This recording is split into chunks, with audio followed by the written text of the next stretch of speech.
I don't believe that human beings exist and then we have a material world around us. We are like a superorganism, you know. I mean, the people in the Ukraine who are growing our wheat are part of how we're not self-contained organisms. We're not like a polar bear that goes around and hunts and fishes and sleeps and is self-reliant. We are like a superorganism, like a huge ant colony that's spread across the whole globe. And so in that sense, alienation is part of what we are. And the fact that the way we sustain ourselves and the way we live is dependent on other people's suffering, and that as individual human beings we have the capacity to know or have ideas about what's right and wrong, what we feel is right and wrong, and to regret and to feel sorry, and also to suffer as individuals. That's in contradiction with how we as a species coexist, continue, and that's, I think, very sad or very difficult, because we are at odds with ourselves. There's a part of us that knows, you know, I don't want to be consuming the labor of small children. At the same time, we have no choice if we are to wear clothes and if we are to be able to go outside and live in a city. So I think that... So we have no choice. Well, I think as individuals, at the level of individual action, we have no choice, probably. But I think at the level of social action, of course, that's where change can occur. And I think we you know, that's why I made this comment yesterday, which was that we don't, you know, we can't solve our problems as individuals by eating organic apples, or as I think it was George Bush I who said that, you know, that we don't need programs to help the poor in the United States because the United States has 1,000 points of light. The idea that private individuals and private charities would look after the poor, I don't think so. I think that that's like saying we will solve our problems by, you know, we'll solve the environmental catastrophe by switching off our lights.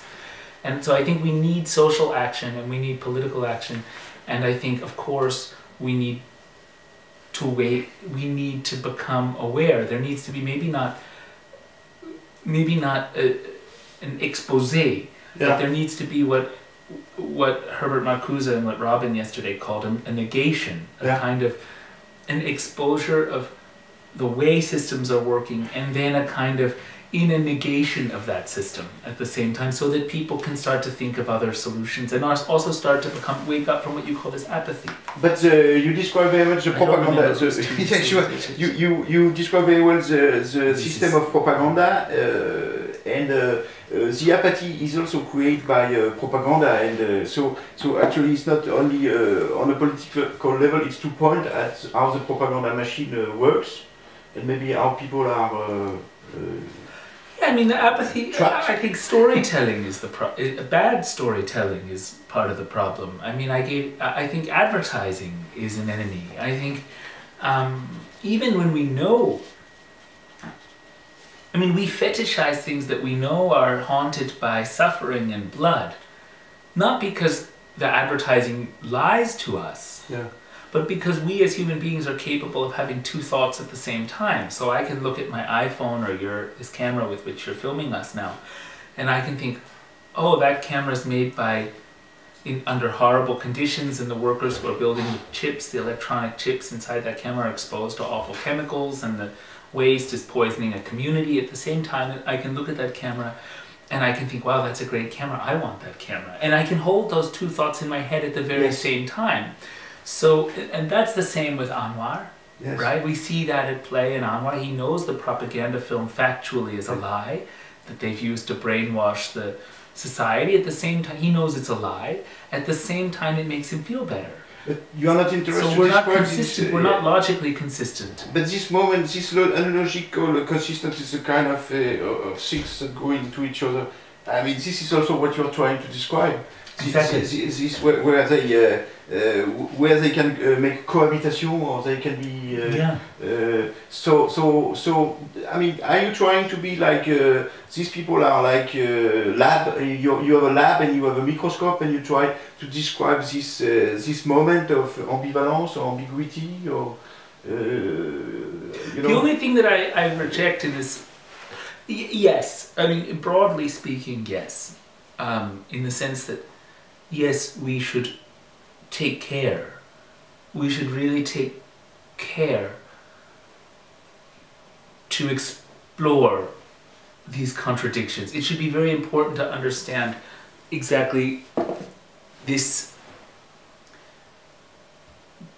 gap between what we know and what we feel, between what we believe and what we know, between how we see ourselves